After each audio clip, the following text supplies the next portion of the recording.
Juan tiene 56 años y trabaja 12 horas por día en un trabajo que no le gusta por una paga que no le alcanza.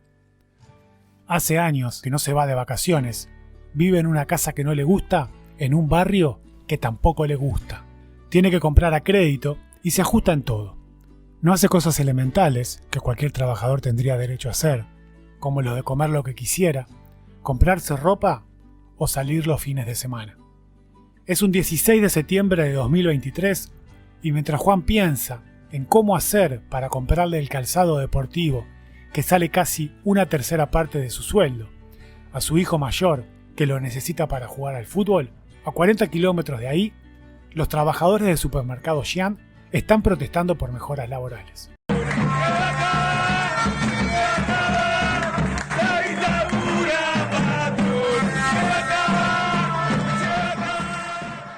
Los reclamos se los están haciendo a una cadena de hipermercados uruguayo que forma parte del grupo Éxito.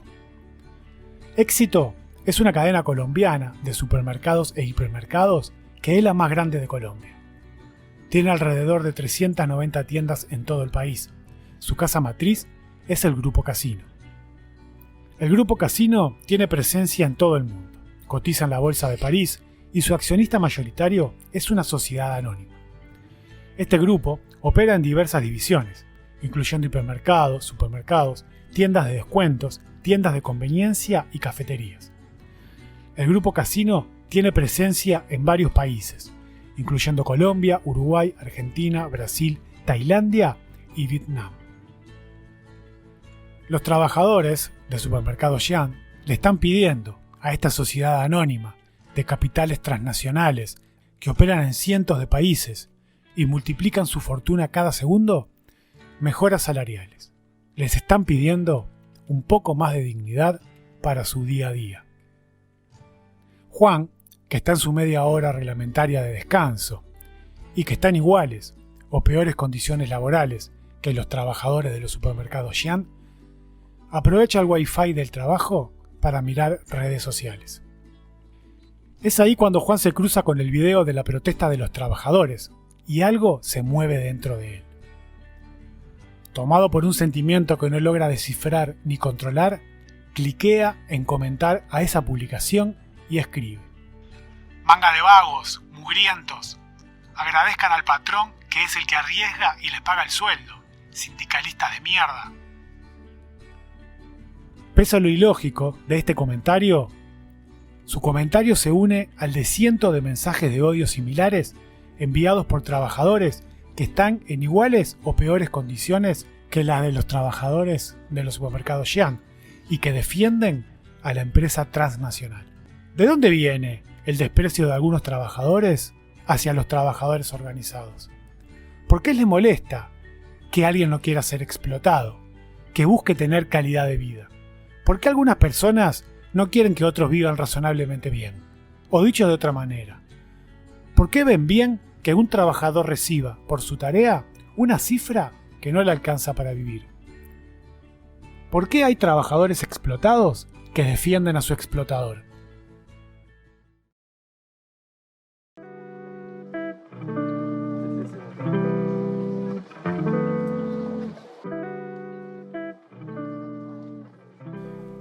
Bienvenidos y bienvenidas a La Paloma Podcast. Mi nombre es Francisco Rivas y en la tranquilidad y el silencio de este pueblito costero surgen un montón de preguntas a las que le vamos a dar respuesta.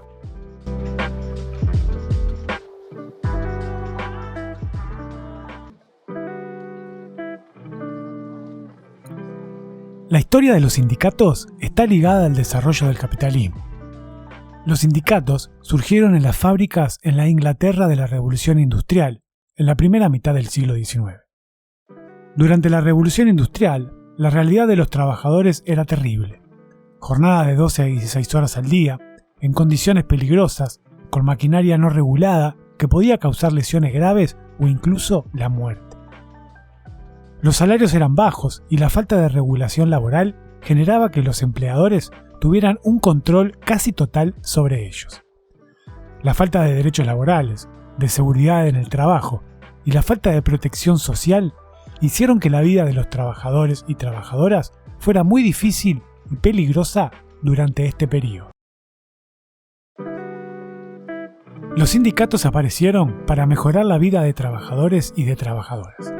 A lo largo de su historia, consiguieron muchos beneficios que hoy en día tenemos naturalizados, como si siempre hubieran estado ahí. La prohibición del trabajo infantil y la protección de la maternidad, los límites al trabajo nocturno, la obligación empresarial de medidas de seguridad para la protección de la integridad física y de la salud, también el seguimiento de enfermedades profesionales, el salario mínimo, la jornada de 8 horas, el descanso semanal y el descanso entre jornadas, tiempo de vacaciones con derecho a retribución, indemnizaciones ante la pérdida de empleo, protección social por no poder trabajar, incapacidad temporal por accidente o enfermedad, por discapacidad, por vejez, por desempleo. Entonces, visto esto, no debe haber un solo trabajador o trabajadora en el mundo en contra de los sindicatos. Pero esto no es tan así. Muchos trabajadores y trabajadoras tienen miedo de perder su trabajo si reclaman mejoras. Se conforman con lo que tienen.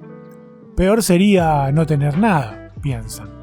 Otros no conocen sus derechos laborales, no tienen confianza en los sindicatos o creen que esas condiciones de trabajo son inevitables. Alguien, de todas maneras, hará el trabajo que ellos no quieren hacer. Consultado para este informe, el sociólogo y antropólogo Daniel Cajarville nos dice que esto está relacionado con los conceptos del sociólogo francés Pierre Bourdieu, que elaboró el concepto de hábitus. El hábitus se refiere a un conjunto de disposiciones, estructuras mentales y formas de percepción que adquieren las personas a lo largo de su vida a través de sus experiencias y contextos sociales. Estas disposiciones influencian cómo las personas perciben el mundo, toman decisiones y se comportan. El hábitus está arraigado en las prácticas sociales y las estructuras de clase. Según Bourdieu, los hábitus de una persona se forman a través de sus experiencias sociales y su contexto de vida, y pueden influir en sus actitudes, incluyendo la percepción que tienen de los sindicatos. Si una persona creció en un entorno donde los sindicatos se veían como agentes de cambio positivos que luchaban por mejores condiciones laborales, es probable que tenga una actitud favorable hacia ellos. Pero, si alguien creció en un contexto en el que los sindicatos eran percibidos de manera negativa, es probable que tenga una actitud desfavorable hacia ellos. En el universo conceptual en el que nos movemos ahora, fuertemente influenciado por la política y por los medios de comunicación e Internet, muchos políticos tratan a los sindicalistas de sindigarcas. Esto es una mezcla poco feliz de los términos sindicalista y garca. En Argentina y Uruguay, la palabra garca significa estafador, deshonesto, que se aprovecha de los demás. Algunos aseguran que procede de la palabra cagar, escrito de forma invertida, gar-ca. Tratan a los sindicalistas de vagos cuando hacen huelga, de mugrientos, de ladrones. Dicen que solo están para poner palos en la rueda y un sinfín de epítetos negativos para referirse a los trabajadores organizados. Claramente, estos políticos que denigran a trabajadores y trabajadoras están defendiendo los intereses de la clase que representan, los de la clase dominante, empresarios y capitalistas. Pero a Juan, que apenas estudió, que no tiene tiempo ni energía para otra cosa que tirarse a mirar la tele o el celular cuando vuelve a su casa, ¿qué visión del mundo le llega? El Observatorio de Prácticas Comunicacionales e Informativas sobre Trabajadores, Trabajadoras y Organizaciones Sindicales, dependiente de la Defensoría del Público, analizó la cobertura periodística que hacen los medios de comunicación de las luchas sindicales entre mayo y agosto de 2022 en la Argentina. Concluyeron que los medios suelen estigmatizar y criticar la lucha sindical relacionada con salarios y condiciones laborales, que los medios tienden a valorar negativamente a los sindicatos y sindicalistas en más ocasiones de las que los tratan de manera positiva. Se estigmatizan y criminalizan las acciones sindicales, a menudo relacionándolas con delitos. También concluyeron que los medios se centran en la victimización empresarial. Otro tanto ocurre con las redes sociales, y mientras Juan mueve su dedo, que es lo único que puede mover después de una jornada extenuante, desplazando la pantalla de su teléfono, en las redes sociales lee a miles de bots y haters que se encargan de propagar mensajes de odio cada vez que trabajadores hacen huelga, cada vez que trabajadores protestan, cada vez que trabajadores se manifiestan, reclaman, luchan por su dignidad, por sus derechos. Pero esto no es todo. Para la psicóloga social Sara Verbel Sánchez, asistimos a una falsa disyuntiva en la que los grupos más desfavorecidos de la sociedad se enfrentan por escasos recursos, sucumbiendo a los prejuicios en vez de fomentar el espíritu de colaboración. Para ella, la competencia no suele producirse en relación con grupos dominantes en la sociedad, el ejemplo de Juan y los mega multimillonarios de las cadenas transnacionales, sino que se llega a aceptar la distribución desigual, por ejemplo, entre ricos y pobres, como algo legítimo y por tanto la rivalidad se produce entre grupos considerados similares, de parecido estatus y de lo que es difícil salir. Es decir, la pelea se da entre los pobres, la pelea se da entre pobres por las migajas. Bueno, pará. No matemos a Juan. Él quizás tenga la esperanza de que si se esfuerza, de si es el mejor, si no falta el trabajo, si lo deja todo cada día, sus jefes lo van a ver, se van a dar cuenta que es diferente y lo van a premiar. Este fenómeno, en el que los trabajadores sueñan con que si se esfuerzan mucho y dan lo mejor de sí mismos, van a ascender socialmente, se conoce en psicología social como la ilusión de movilidad ascendente o creencia de la movilidad ascendente. Esta creencia implica la percepción de que a pesar de las limitaciones sociales y económicas, uno puede mejorar su posición en la sociedad a través del trabajo duro y el esfuerzo individual. El premio Nobel de Economía, Joseph Stiglitz, echó tierra sobre esta idea en su libro El precio de la desigualdad, en el que expone la mentira de la meritocracia y la teoría del esfuerzo personal, señalando que el 90% de los que nacen pobres mueren pobres por más esfuerzo o mérito que hagan, mientras que el 90% de los que nacen ricos mueren ricos, independientemente de que hagan o no mérito para ello.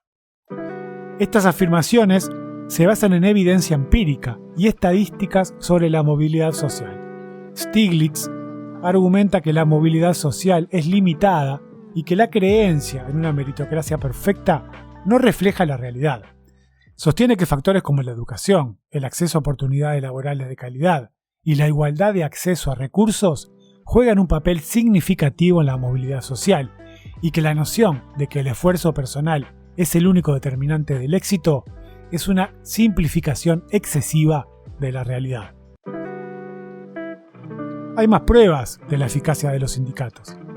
Richard Friedman, economista laboral que da clases en Harvard, ha estudiado la relación entre la sindicalización y los salarios, así como las razones detrás de las fluctuaciones en la afiliación sindical. Sus investigaciones han demostrado que la sindicalización tiene un impacto positivo en los salarios y beneficios de los trabajadores, lo que sugiere que los sindicatos pueden mejorar las condiciones laborales. Entonces, ¿a qué conclusión llegamos después de todo esto? Que la educación y la conciencia son clave para cambiar estas percepciones y fomentar la solidaridad entre los trabajadores. Hay que difundir información de calidad por canales alternativos y reflexionar sobre estas cuestiones. Hablar sobre este tema es un primer paso para ayudar a los Juanes y a las Juanas a comprender la importancia de los sindicatos, a entender que nada se logró sin luchar y que ahí está la base para tener una vida digna y justa.